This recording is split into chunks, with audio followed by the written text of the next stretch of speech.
Now, this time let us take a glance on factors affecting photosynthesis, and of course photosynthesis influenced by many factors, that is both external factors and internal factors. External factors, that is abiotic factors, we can call them as environmental factors like light intensity, carbon dioxide concentration in the atmosphere, and temperature, and of course availability of water to the plant. And additionally I want to discuss the effect of oxygen also. And the internal factors or biotic factors we can refer as plant factors, and that include the canopy, that is the number of leaves there in the plant, and the leaf age, and maybe young leaves they perform more photosynthesis, and old leaves or the senesced leaves maybe with reduced photosynthetic activity. So, leaf age is also one of the criteria, and as well as the pigments. And pigments like chlorophylls and eunokeratins and xanthophylls are involved in photosynthesis, and the amount of photosynthetic pigments and their efficiency is also a matter for photosynthetic activity. As we take an example regarding pigments, how that chlorophyll content influence photosynthetic activity. May in schooling you follow different experiments on photosynthesis, just recollect variegated leaf experiment. As we follow a variegated leaf and with green and yellow patches on the leaves, and as we verify in the evening, as we identify that iodine formation in that variegated leaf, we came to know that green areas with starch synthesis, whereas the non-green areas without starch synthesis we followed. So, based on that we can say the leaf area wherever the pigments are abundantly found, there more photosynthetic activity. So, the plant factors like leaf age and pigments are also the criteria. But apart from that, here in our topic in NCERT book, more focus on the external factors or abiotic factors, that is environmental factors, light intensity, CO2 concentration, temperature and water availability to the plant.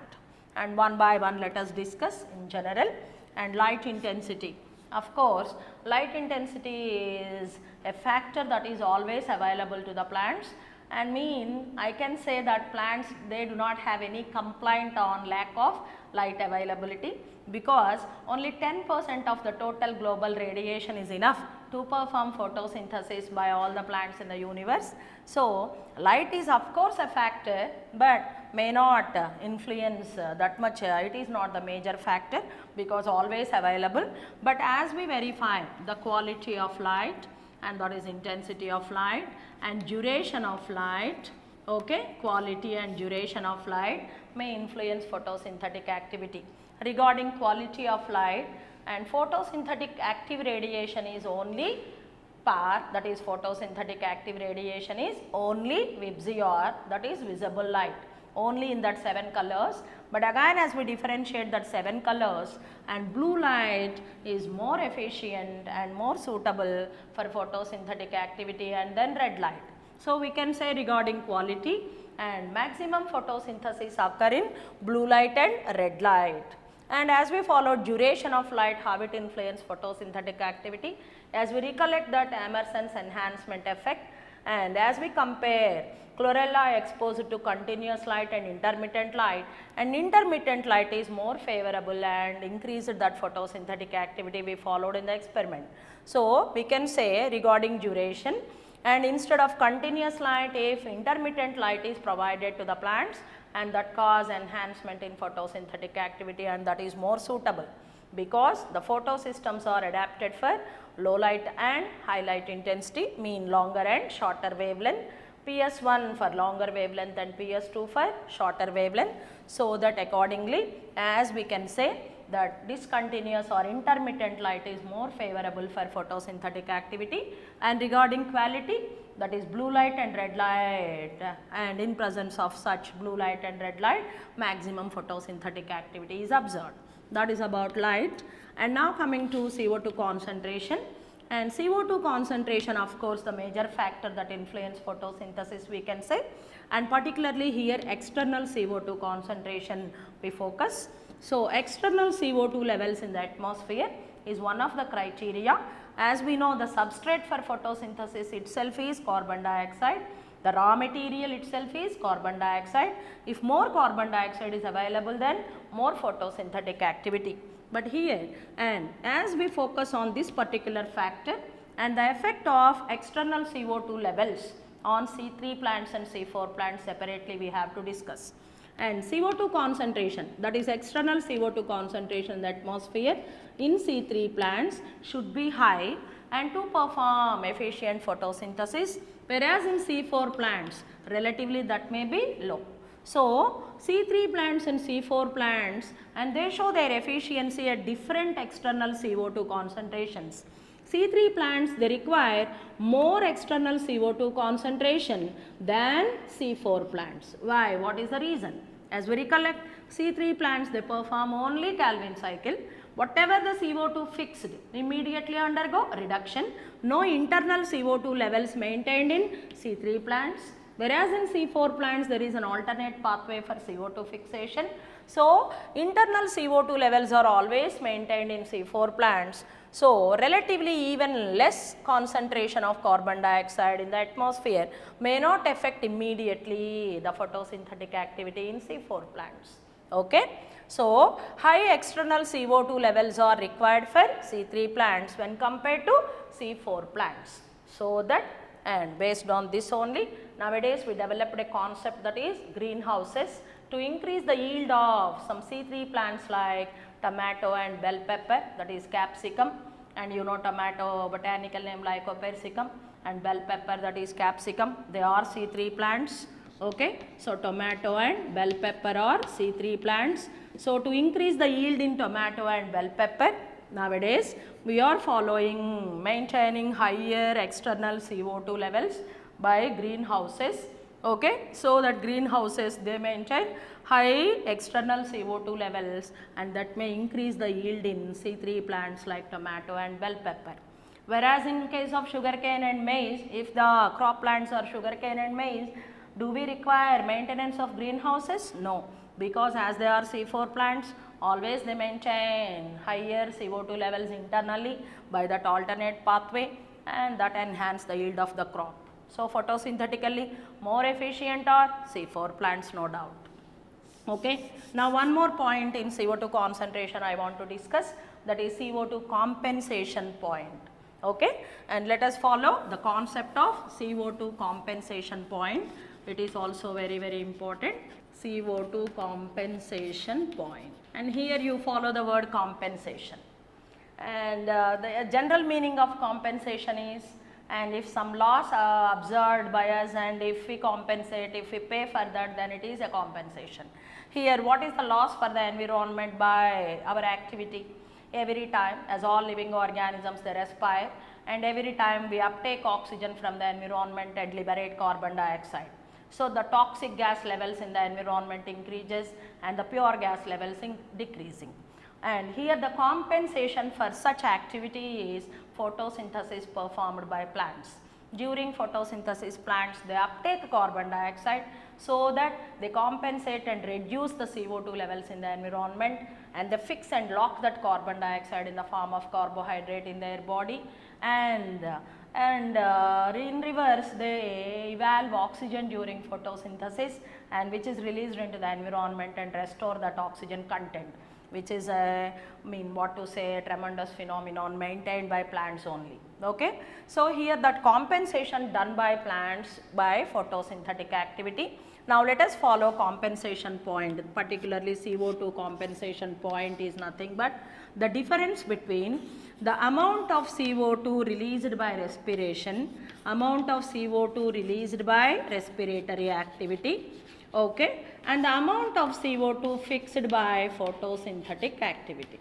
Okay. Plants can perform these two activities. So, plants, they show some compensation point for CO2, and plants, they release carbon dioxide by respiratory activity. But of course, they can take that carbon dioxide return, means CO2 fixed by photosynthesis. Okay. As they perform both, maybe there is a difference between the amount of CO2 released by respiration and the amount of CO2 fixed by photosynthesis, and that is called CO2 compensation point. as we compare C3 and C4 plants, let us estimate which type of plants with CO2 compensation point more and less. And in C3 plants, and the plants they perform only Calvin cycle, so as we estimate may not efficiently fix the amount of carbon dioxide what they release during respiration. So the compensation point in C3 plants is more, mean the difference between CO2 released by respiration and CO2 fixed by photosynthesis will be more, because they are less efficient in the fixation of carbon dioxide as they perform only Calvin cycle. So CO2 compensation point is more for C3 plants, whereas in C4 plants maybe the difference is very less, because and efficiently they fix carbon dioxide and they had two pathways for CO2 fixation, so that and moreover more or less and they can fix that amount of carbon dioxide which is released by respiration. So the compensation point, the difference is very less in case of C4 plants. So now can we say if the compensation point is more and the photosynthetic efficiency is less. If the compensation point is less, their photosynthetic efficiency is more. So as C4 plants are photosynthetically more efficient and their compensation point is less. As C3 plants are photosynthetically less efficient in fixation of CO2, so their compensation point is more. So what is the relation between compensation point and efficiency of photosynthesis? That is inversely proportional. Okay. So with this we completed CO2 concentration, which is the major factor that influence photosynthetic activity, as it is the substrate and that is the raw material. Okay. And higher levels of CO2 externally should be maintained for C3 plants, so that we are following greenhouses to increase the yield in tomato and bell pepper. And now coming to temperature. Temperature, of course, already we discussed, and in the mechanism of photosynthesis, light phase and dark phase. Light phase is not much influenced by temperature and it is controlled by light. Okay. But whereas dark phase majorly influenced by temperature, because dark phase is enzyme mediated process and enzyme activity is under the control of temperature. So accordingly temperature influence photosynthetic activity we can say. But again as we compare C3 and C4 plants, C4 plants can tolerate high temperature, even beyond 40 degrees also they can perform photosynthetic activity. Okay. Now coming to availability of water, and here water it play an important role of course, and directly and indirectly involved in photosynthetic activity. Water is also one of the raw material, a reactant of photosynthesis. Water is the donor of electrons and protons for NADPH2 formation. Okay. So water is essential of course, and availability of water is also one of the factor that influence photosynthetic activity. If water is not available, may photosynthetic activity will be decreased. Now coming to the last one, and this is the special discussion, how oxygen concentration influence photosynthetic activity, and this is in relation to photorespiration I want to discuss, as high oxygen concentration show inhibitory effect on photosynthetic activity because it causes photorespiration. So high concentration of oxygen internally in the mesophyll cells cause inhibitory effect on photosynthesis, and so photosynthetic efficiency and oxygen concentration in the mesophyll are inversely proportional, and particularly in C3 plants we apply, and this phenomenon is observed, that inhibitory effect of high concentration of oxygen on photosynthesis observed by Warburg, and that is due to photorespiration he explained. So this kind of mean the inhibitory effect of oxygen on photosynthesis is known as Warburg effect, and this Warburg effect is due to which biochemical pathway or by which process? That is by photorespiration we can say. So is Warburg effect observed in C3 plants? Of course, and Warburg effect observed only in C3 plants but not in C4 and CAM plants because they do not show photorespiration so far identified. Okay. So with this we completed what are the different factors that affect photosynthesis in general. Okay. Now and let us take a note on law of limiting factor proposed by Blackman to to explain the influence of the different factors on photosynthesis. Okay. So, now let us follow law of limiting factor. Students, regarding law of limiting factor, and here we can follow this particular law proposed by Blackman to apply for such physiological activities which are influenced by many factors. Our photosynthesis is also a multi-factor process influenced by many factors. We followed different factors already, that include light intensity, CO2 concentration and temperature and availability of water, etc. But according to this law of limiting factor proposed by Blackman, and he explains, as photosynthesis influenced by many factors, but at a particular stage or in a particular time when we observe photosynthetic activity, and if the photosynthetic activity is low, then as we verify among the different factors, maybe most of the factors are in optimum level, but maybe one factor is at its low level and that cause decrease in photosynthetic activity.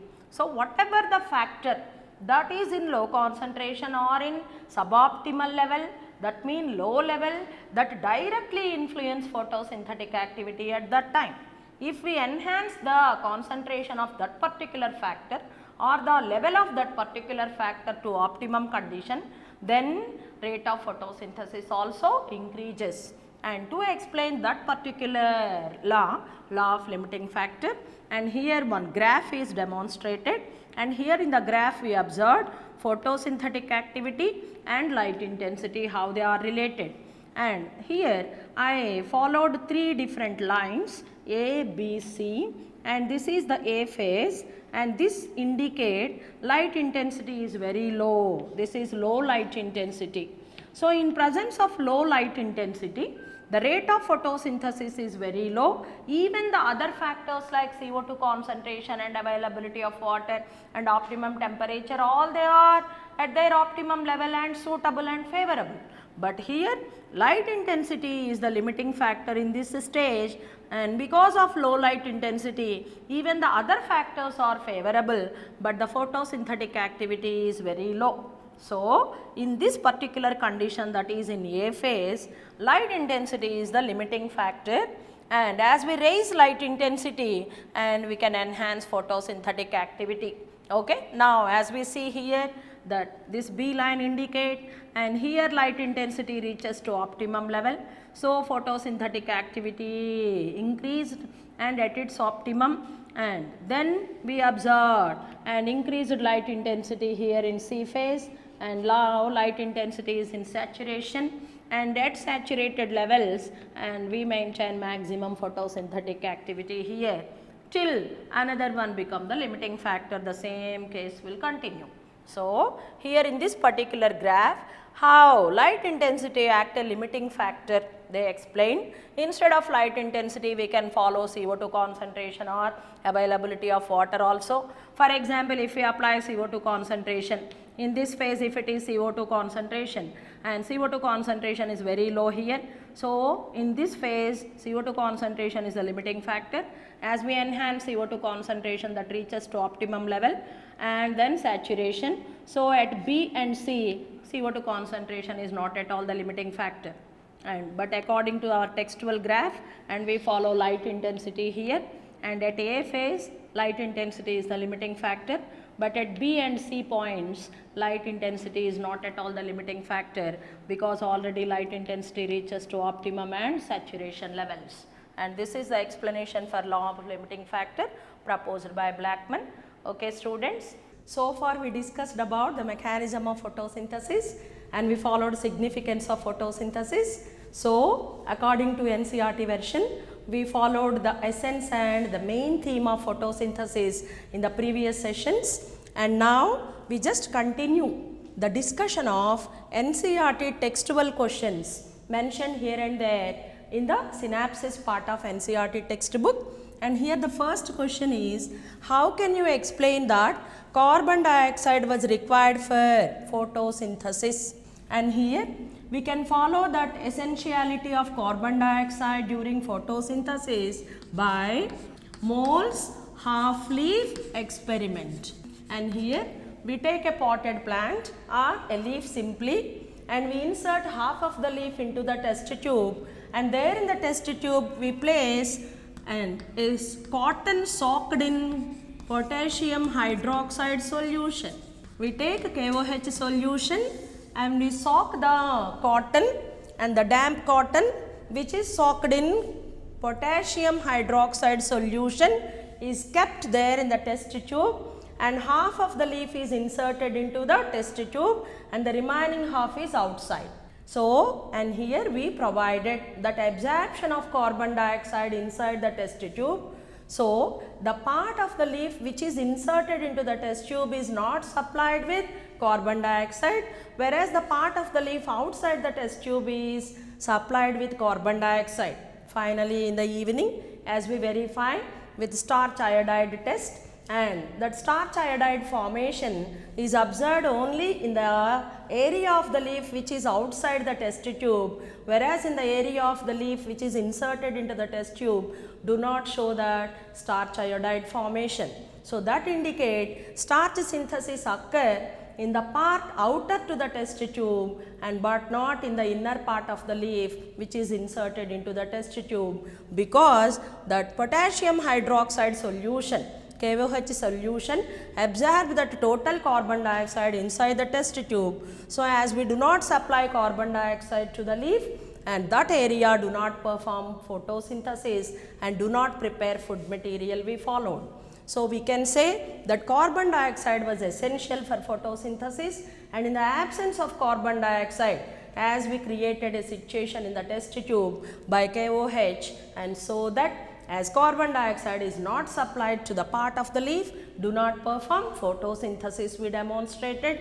So, with this we can explain that carbon dioxide was essential for photosynthesis. Now, coming to the second question, can you explain why 12 water molecules are used in this equation, that is photosynthetic equation? 6 carbon dioxide plus 12 water molecules give rise to 1 hexose, that is C6H12O6, and 6 water molecules as products also, and 6 oxygen molecules evolved.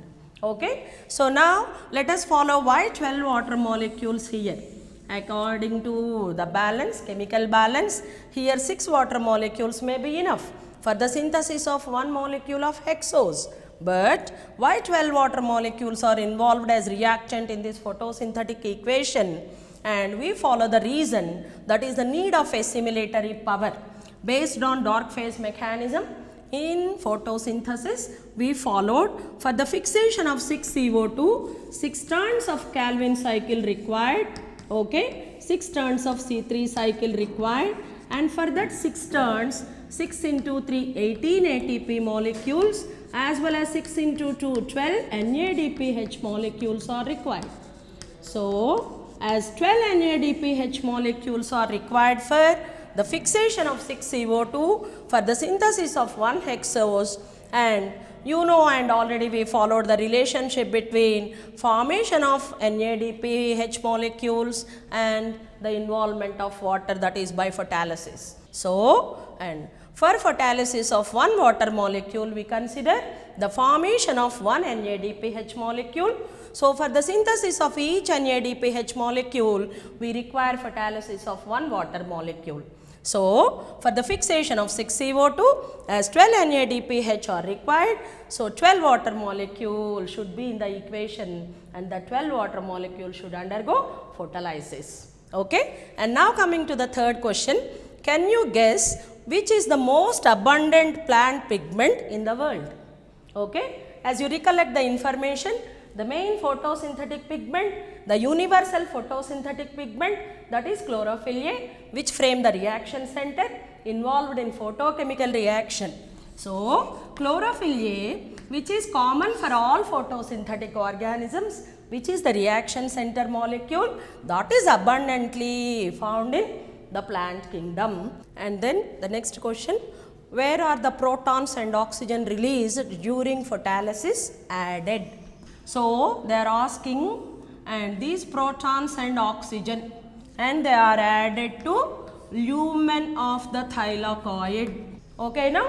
And lumen act like proton reservoir, and protons and oxygen added to the lumen part of thylakoids.